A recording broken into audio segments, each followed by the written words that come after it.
एक ऐसे प्लेन के बारे में है जो अपनी किसी खराबी की वजह से टाइम ट्रैवल कर कर पास्ट में चला जाता है। ये उस टाइम में पहुंच जाता है जब दुनिया में वर्ल्ड वॉर 2 हो रही थी। मूवी के स्टार्ट में हमें एक प्लेन दिखाया जाता है जिसमें एक कैप्टन और एक पायलट होते हैं।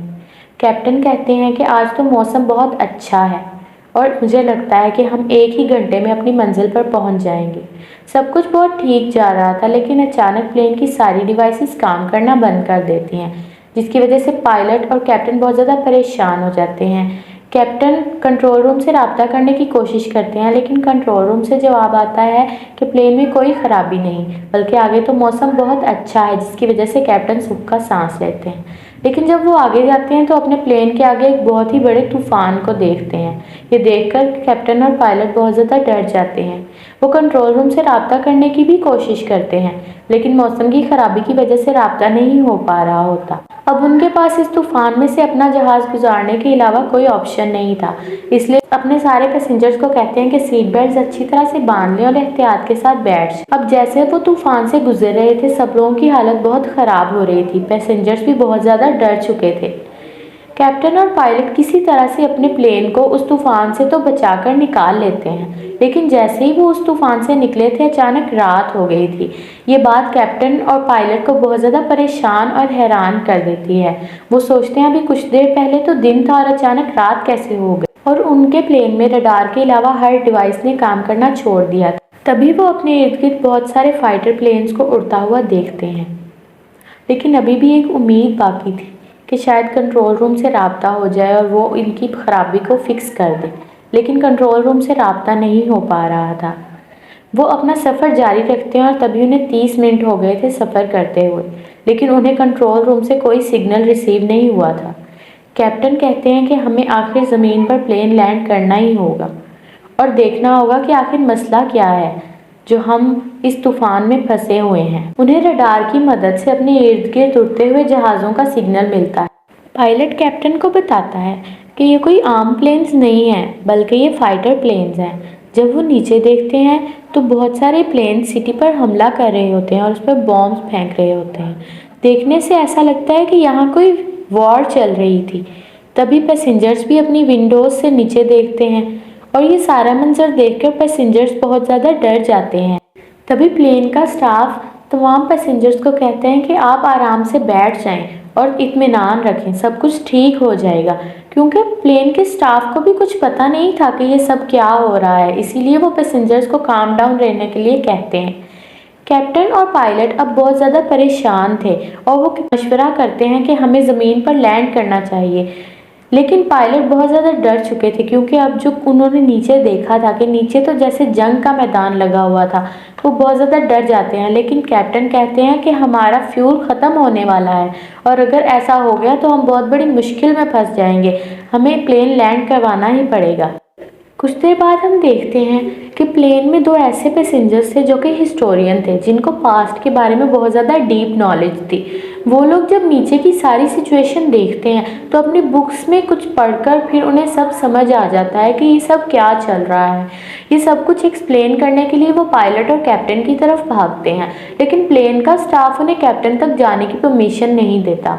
वो लोग बहुत ज़्यादा रिक्वेस्ट करते हैं, लेकिन स्टाफ उन्हें इजाज़त नहीं देता कि वो कैप्टन तक जा सकें।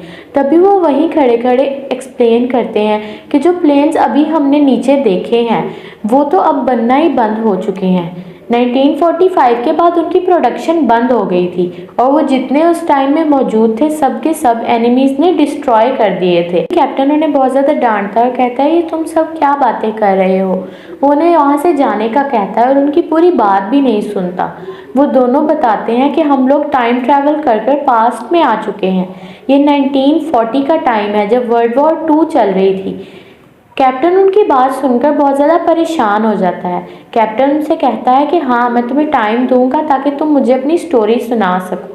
ये सब सुनकर कैप्टन बहुत ज़्यादा कंफ्यूज हो गया था क्योंकि उसकी समझ में भी कुछ नहीं आ रहा था।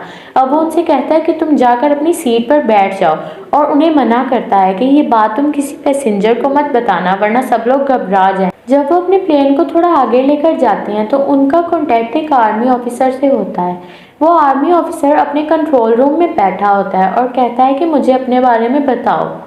तभी कैप्टन उनसे बात करके कहता है कि हम लोग मुसीबत में हैं और हमें हेल्प की ज़रूरत है, लेकिन आर्मी ऑफिसर उन्हें अपना एनिमी समझता है क्योंकि यहाँ पर तो वॉर चल रही थी। तभी ऑफिसर बहुत ज़्यादा परेशान हो जाता है उसकी बातें सुनकर। ऑफिसर खुद भी हैरान था कि ऐसा कैसे हो सकता है, जो भी कैप्टन उन्हें बातें बता रहे थे। थोड़ी देर बाद कैप्टन ऑफिसर से आज की डेट पूछते हैं। तभी ऑफिसर कैप्टन को डेट बताते हैं 17 जून 1940, और ये डेट तो पास्ट की थी। कैप्टन बहुत ज़्यादा घबरा जाते हैं ये सुनकर, क्योंकि वो तो अभी 2015 में रह रहे थे और ऑफिसर ने उन्हें 1940 की डेट बताई थी। वो अपनी उन्हीं दो हिस्टोरियन की बातों को अपने दिमाग में याद कर रहे थे, जो कह रहे थे कि हम टाइम ट्रैवल कर कर पास्ट में आ गए हैं। उन्होंने ये सब कुछ उन्हें बता दिया था, लेकिन वो खुद बहुत ज़्यादा कंफ्यूज्ड थे। अब वो आर्मी ऑफिसर से बात कर सकते थे जिनसे उन्होंने कांटेक्ट किया था। वो हिस्टोरियन अपनी बुक्स चेक करते हैं और कैप्टन से मशवरा कर आर्मी ऑफिसर को बताते हैं कि आप लोगों की एक बहुत बड़ी शिप है जो कि अभी डूबने वाली है। आर्मी ऑफिसर बहुत ज़्यादा परेशान हो जाता है कि इतनी बड़ी शिप कैसे डूब सकती है। तभी आर्मी ऑफिसर अपने दूसरे साथियों को इन्फॉर्म करने के लिए बाहर चला जाता है। उसी वक्त जो दो हिस्टोरियन पास्ट के बारे में सब कुछ जानते थे, वो पायलट्स को बताते हैं कि हम स्पेस यानी खला की किसी खराबी की वजह से टाइम ट्रैवल कर कर 1940 में आ गए हैं, लेकिन ये सब कुछ बस वक्ती है और कुछ देर बाद हम अपने वापस टाइम में चले जाएंगे। अब हमें इस वॉर से बचना होगा जो कि नीचे जारी है, और हमें किसी तरह इस टाइम का वेट करना होगा जब हम वापस अपने टाइम में चले जाएंगे। जब वो ये बातें कर रहे थे तो तभी प्लेन में बाहर किसी पैसेंजर ने उनकी सारी बातें सुन ली थी और वो ये सब कुछ जाकर बाकी पैसेंजर्स को बता रहा था कि हमारी जिंदगी खतरे में है, लेकिन कोई भी उसका यकीन नहीं कर रहा था। बहुत कुछ लोग थे जिन्होंने उनका यकीन किया था, और तभी वहाँ पर दो सोल्जर्स आ जाते हैं जो उसी प्लेन में सफ़र कर रहे थे। वो आकर कहते हैं कि सब लोग चुप कर अपनी सीट्स पर बैठ जाएं, क्योंकि हम नहीं चाहते कि इस मुश्किल के वक्त में कोई भी अपनी बेवकूफ़ी की वजह से कोई गलती करे और सबको उसका खमियाजा भुगतना पड़े। ऑफिसर अब दोबारा उनसे राब्ते की कोशिश करता है और कहता है कि मैं बहुत हैरान हूँ, जो भी इंफॉर्मेशन आपने हमें दी वो सब कुछ सच था। आप लोगों की वजह से बहुत सारी जानें बच गई और अब मैं तैयार हूँ आप सबकी मदद करने के लिए। अब आर्मी ऑफिसर उनकी लोकेशन के बारे में पूछ रहा था, लेकिन पायलट्स को तो खुद उनकी लोकेशन नहीं पता थी, इसलिए वो अपने प्लेन की लाइट्स ऑन कर देते हैं ताकि आर्मी ऑफिसर को पता चल जाए उनकी लोकेशन के बारे में। लेकिन उल्टा ही हो जाता है और सारे फाइटर प्लेन्स को उनकी लोकेशन का पता चल जाता है। सारे फाइटर प्लेन्स उनको देख लेते हैं और उन पर फायर्स करना शुरू कर देते हैं। अभी कैप्टन और पायलट बहुत ज़्यादा घबरा जाते हैं, लेकिन कैप्टन के दिमाग में एक आइडिया आता है और वो कहते हैं कि फाइटर प्लेन्स तो बहुत पुराने ज़माने के हैं, इसलिए ये नई टेक्नोलॉजी से वाकिफ़ नहीं होंगे। इसलिए वो अपने प्लेन को एक दफ़ा नीचे ले जाते हैं। जब सारे फाइटर प्लेन्स उनके पीछे नीचे आना शुरू हो जाते हैं तो तब वो अचानक से अपने प्लेन को ऊपर भी ले आते हैं तो पीछे वाला फाइटर प्लेन तबाह हो जाता है, क्योंकि उसकी टेक्नोलॉजी बहुत ज़्यादा पुरानी थी और वो इस तरह से ट्रैवल नहीं कर पा रहा था। इसी लड़ाई के दौरान अचानक एक मिसाइल आकर प्लेन में लगता है, जिसकी वजह से प्लेन की विंडो उड़ जाती है और प्लेन का बैलेंस भी खराब हो जाता है, और इस वजह से सारे पैसेंजर्स बहुत ज़्यादा डर चुके थे। अब जो दो हिस्टोरियन थे उनको पास्ट के बारे में तो सारी इन्फॉर्मेशन थी और वो सब कुछ बता रहे थे। वो कहते हैं कि हमारे प्लेन का बैलेंस फिक्स करने के लिए हमें रडार को पैराशूट से बांध कर टॉस करना होगा, यानी नीचे फेंकना होगा, ताकि आर्मी ऑफिसर को हमारी एग्जैक्ट लोकेशन का पता चल जाए और फिर वो हमें गाइड कर सकें कि हम अपने बैलेंस को किस तरह मेंटेन कर सकते हैं।